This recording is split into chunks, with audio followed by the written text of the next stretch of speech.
Okay, so here's the deal, guys. Another little builder basics for you.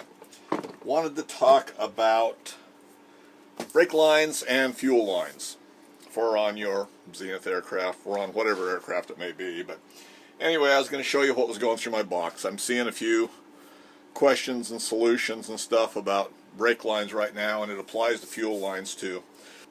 And fittings are kind of the standard for aviation use, and it's a 37-degree flare.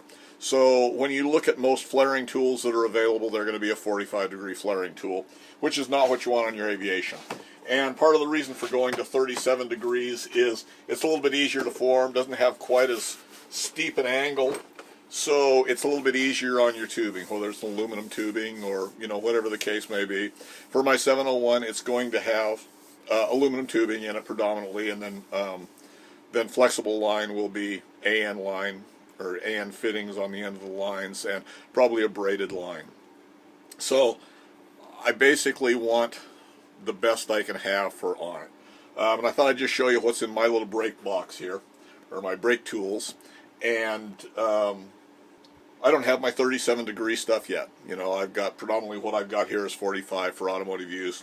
And I justify a lot of these expenses because I play with Jeeps and old pickups and things like that. So I feel like I can justify having maybe a little bit better tools than are absolutely necessary for some of these things. But anyway, I've seen lots of solutions, and I'm going to give you my take on it.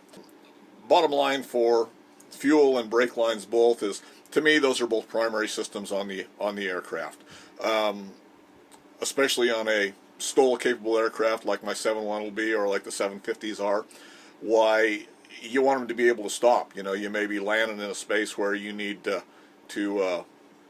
slide that plane in, pretty short, and you need to be able to stop it so you don't run into obstacles or whatever the case may be. So anyway, I want good brakes. I want them to stop every time I push the pedals. Same way with fuel lines. I don't want fuel leaking. I sure as hell don't want to be on fire either, even on the ground, let alone in the air. So I'm going to do everything I can to alleviate, any possibilities of leaks, or I want to minimize the possibilities of any failures on those. So to me, it makes good common sense just to invest a little bit of money in tools and do the job as best you can. 37-degree tooling, if a guy doesn't want to invest a whole lot of money, it's not terribly expensive. I was looking on Amazon a little bit ago, and I'll put some links down below, but you can buy single flare inexpensive tooling, which is probably not the best in the world, but it will do the job better than some of the alternative ideas I've seen come about.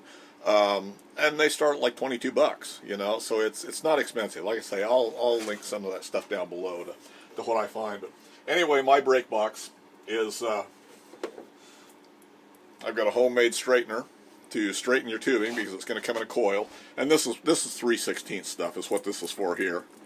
And the way it works is it just clamps into my vise, and there's several different designs of this, but this is we got a little bend in this piece of tubing. If you slide it in here and run it back and forth, rotate it around, and tighten it down, why it will take any bends right out of your tubing.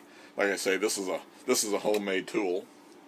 But anyway, we still got a little bit of a wow in there, I guess we could take out. This is just a piece of scrap tubing I was kind of using for demonstration purposes. Well, it's relatively straight. But anyway, that's the idea with that. There's several commercial tools available for that. So that's in my little toolkit. Got a tubing bender. Box of just fittings. There again, this is automotive stuff. This is a double flaring kit, and I've got a few other little things in here. But it's a standard kit. It's one of the inexpensive kits you're going to find. This is a Quorn, and it's several years old. This was not exactly a cheap one, but for its time, why, it was a pretty good flaring tool kit. Now the downside to this for aviation stuff, this works fine for steel lines. When we get into aluminum lines, the thing I would not like about this is when we look in the holder, it's serrated down inside. So it's got quite a few little serrations, which are going to help hold the tubing, but it's also going to mar up your aluminum tubing if you're using aluminum tubes. So you want to watch out for that when you buy one of those. You're better off to buy one that's smooth inside. Aluminum tubing is going to be relatively soft, so you're not going to have any issues with it marring up or with it not holding and sliding through. So there's double flaring toolkit. It'll do either single or double flares. Maybe it'll fit back in the box. So there's our flaring kit. Got a couple of tubing cutters. I got some wrenches down in there, and then my primary tool that I like more than anything else is going to be Eastwood's bench tool. And this one came from Eastwood. There's several brand names there. KD, Speedway Motors sells them. There's several outfits that sell them, and I like them. They're a bench mounted tool, so in stuff that you're going to have to do on the airplane itself, it may not be the best choice, but for 90% of what I do, I prefer this tool. And it's quick and easy and simple, works really, really well. Like I say, it's marketed under KD Tools. There's several names for it. Jegs does handle one. I think they're all made in the same factory, probably just branded differently. Jegs does not offer the 37-degree head. When I looked the other day, they used to offer the head separately, and you buy the 37-degree setup for this, which is just this head. This is a 45-degree head here. And like I say, for a bench-mounted tool, I will probably, when I start buying 37-degree tooling, I will probably buy a inexpensive tool, relatively inexpensive, like that Cornwell style, and just use it. But this is a simple setup. It's pretty universal. It comes with 4 sets of dies, but and this is for 45. As I said, on this end is a 45.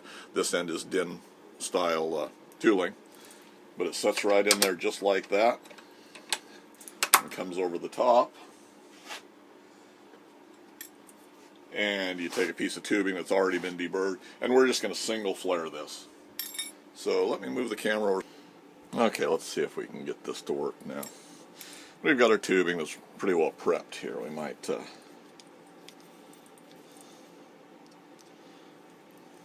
double check our chamfer on the inside. And if we were going to double flare this, we would start out with op 0, and this is set up for several different sizes, for all different 4 sizes of tubing. And there are dies set all the way back, and what we want to do is just run our tube up to that point. And you tighten it down, and we're going to go to operation 1 for 3/16, and this would be to put a double flare in it. And to double flare it, we would run operation 1 in there. They say to put a little anti-seize on there. You can use a little bit of oil. Varies what I've got. Now, since I want to do this as a single flare, we're going to go to operation 1. We want to loosen our clamp again and run it back down in there all the way. Let's tighten our clamps again. Then we're going to go to operation 2. Give it just a little bit of lube here. And then you run your tool back in there just like that. And that's all there is to it. Your flare's done. Does a really good job. Really consistent. And it's within specifications. So you've got a real nice single flare. Your 37-degree will work the same way, except it's going to have that 37-degree flare. And it's consistent every time. You know, you don't have to worry about your angles not being right because you've ground your own tooling, or you've done something else foolish to where your angles don't match up, where it may seal when you start out, but then under vibration it may vibrate loose. So for me, it's just worth spending the extra money. This end has got a double flare on it. I was playing with this tool a little bit ago. But that's all there is to it. So that's kind of my take on tooling.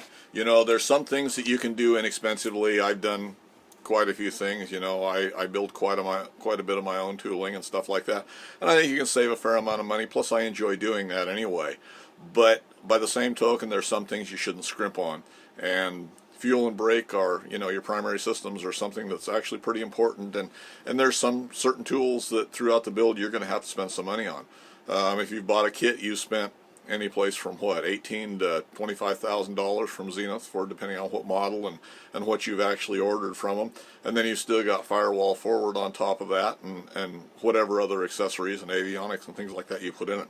So if throughout the course of a build you end up and have to spend an extra $1,000 tooling or in tools and equipment to complete the job properly, why, to me that's a small investment, and it's something very definitely worth doing. So anyway, if you found something useful there and you haven't already done it, I'd appreciate it if you'd hit that subscribe button.